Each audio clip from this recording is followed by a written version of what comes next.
Welcome to the Deep Dive.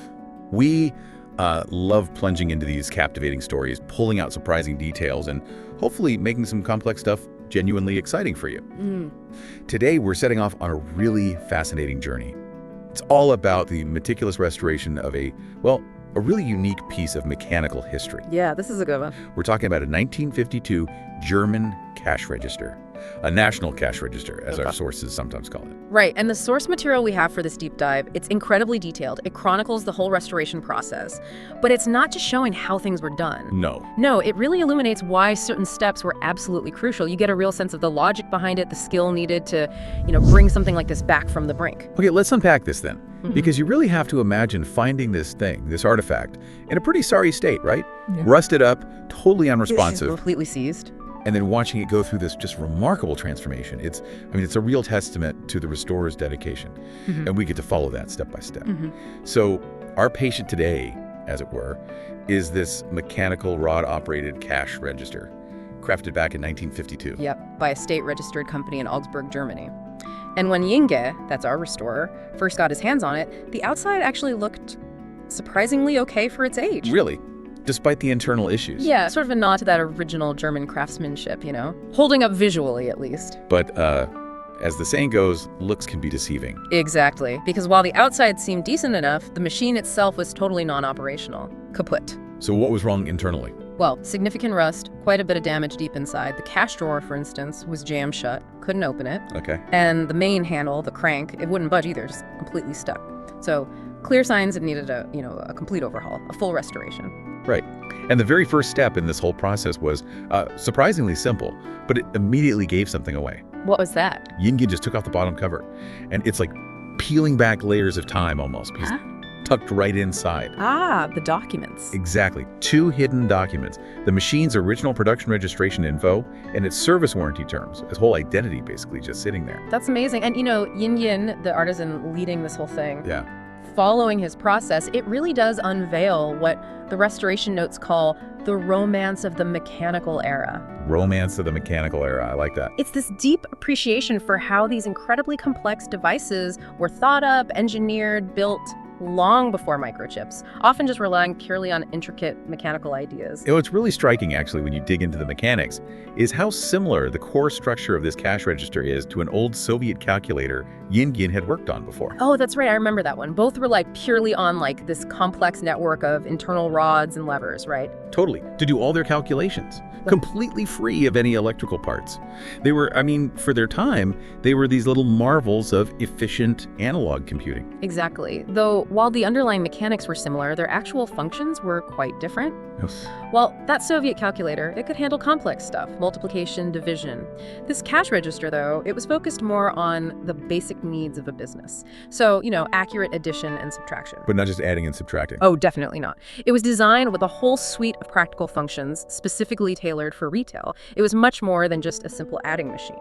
So as Yinge started carefully exploring its features, what were some of the first interesting bits he found? Well, he quickly located the receipt printing mechanism that was behind a side cover. No. And here's a clever detail. It actually used 2 paper rolls. 2 rolls. Why 2? So the larger top roll, that printed the current transaction receipt, for the customer. But then there was a smaller middle roll, and that was dedicated solely to keeping a running record of all the daily sales added up. The master record. Exactly. You can imagine how vital that was for keeping track of things. And of course, there was the amount display window and a spring-loaded cash drawer. Right, the drawer. Which was ingeniously designed so it only popped open after a transaction was fully rung up and completed. A sort of basic security feature for back then. Smart. And he also noted 4 little holes just below the keyholes, apparently used for recording the number of receipts issued. Just another layer of careful record keeping. Okay, so with all these internal features kind of mapped out, what was the initial diagnosis? Why wasn't the thing working at all? The main culprit became clear pretty quickly. It was broken reset springs. Springs? Always the small parts. Isn't it just? He found 3 of them initially, and their damage was almost certainly the reason the whole machine was paralyzed. All 3 definitely needed replacing. And while he was working in there, he also carefully fished out a little fragment of glass that must have broken off something. Good thing he found it. Right. Could have caused more trouble down the line. So with those crucial springs replaced, Yinge did the first test. It actually started to operate. Some movement, things clicking into place. The ROAS. But, as often happens with these old complex machines, right? Yeah. there was still something missing. A crucial sound. Let me guess. The bell. That satisfying ding. Exactly. The bell was silent. Here's where it gets really interesting. Okay. That silent bell was the final clue. So what was it? A quick look revealed. Yep.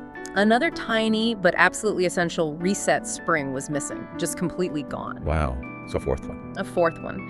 Once that last little spring was hunted down and meticulously put in place, the bell just sprang back to life, started ringing perfectly. It really shows, doesn't it? In these mechanical beasts, every single tiny part matters. Absolutely. The integrity of every single piece, however small, is just critical for the whole system to work precisely. So with the core mechanics kind of breathing again, the next big challenge wasn't just repair, it was this thorough revitalization.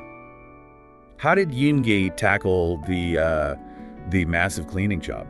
Well, despite the internal mechanism being incredibly complex, the good news was Yingge figured out it didn't actually need a complete disassembly.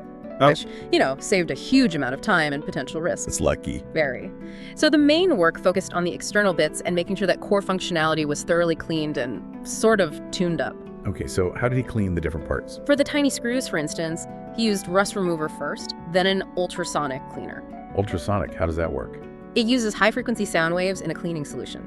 Creates these microscopic bubbles that basically implode, and that energy blasts away dirt and grime even from the tiniest crevices, without needing harsh scrubbing that could damage things. Clever. Yeah. The main internal mechanical body, even though it wasn't fully taken apart, got a really thorough cleaning, getting rid of decades of dirt and old gummy oil. Oh, yeah. And the number wheels, interestingly, they needed some paint touch-ups after cleaning. Some of the original paint had peeled off over the years. Makes sense, wear and tear. Exactly. And the detailed account mentions Yingen spent a full 4 hours just meticulously cleaning the other mechanical structure. 4 hours? Wow! That's dedication. It really is. Shows the level of patience needed for this kind of work. So after all that painstaking cleaning, it was time for reassembly and lubrication, right? Yep. Every single moving part was carefully re-lubricated. You want everything moving smoothly, like clockwork, really. And then putting the printing rolls and ink back in. Right, reinstalling those, and this is where you see that clever security feature again. With the 2 rolls. Exactly. The receipt roll, the one for individual customer receipts, that could be swapped out easily, just for convenience. Okay. But the record roll, the one holding the daily accumulated sales figures, accessing that required a key, and you had to remove a side cover. So much harder to get to. Precisely. Clearly designed to ensure financial security, made it significantly harder for anyone unauthorized to mess with the main sales records. Very smart design for the time. Okay, so internals addressed. Now the focus shifts to the outside, bringing back its looks and durability. That's right. Started with the metal parts, the decorative panels on the digital display, those were sandblasted and then painted. Sandblasted, okay. Standard procedure for rust. For those parts, yes. But interestingly, for the digital partitions and the lever handles in the main operation area, he used a different technique. A dragging technique, the notes call it. Dragging technique, what's that? Well, instead of the high-impact spray of sandblasting, you can imagine a specialized abrasive tool being carefully drawn across the surface. It meticulously removes imperfections, smooths things out, but it's much gentler, more controlled. Better for those maybe more delicate or intricate areas. Shows there are many ways to clean, depending on the part. Huh, interesting. So after all the rust was gone and the surfaces were smooth, what was next for protection?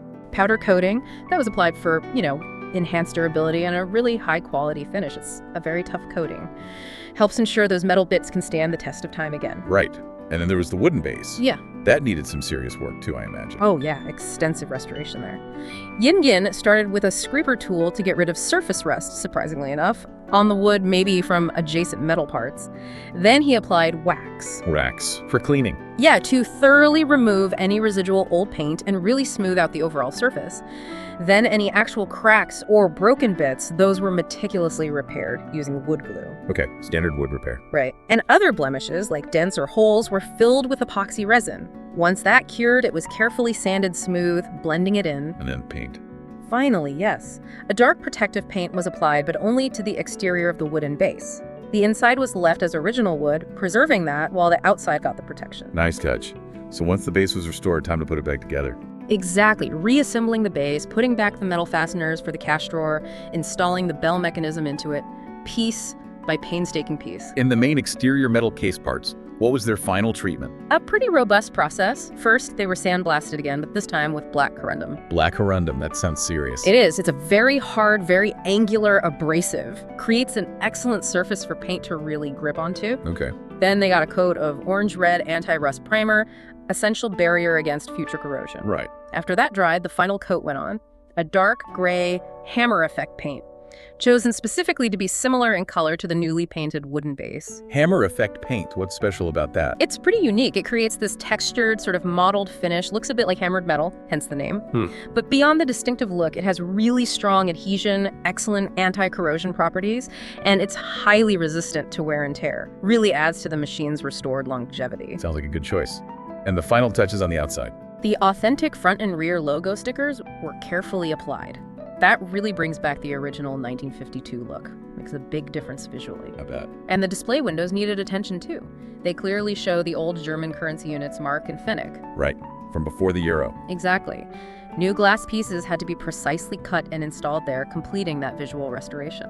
So after all those individual steps, cleaning, repairing, painting, coating, the final assembly could finally begin. Yeah, bring it all together. All those treated external components carefully reassembled onto the main body.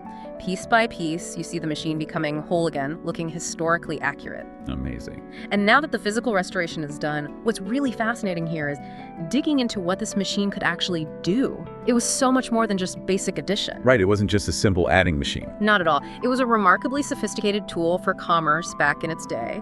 A real testament to, mechanical ingenuity before electronics took over. And you can actually see that sophistication laid out right there on the function panel, can't you? Yep. 4 main calculation functions are visible: cash sales, payment of bill, credit sales, and refund expenditure. And each one had a specific kind of nuanced purpose. Yeah. Not just simple math. Exactly. Let's break them down a bit. Cash sales, that's the straightforward one.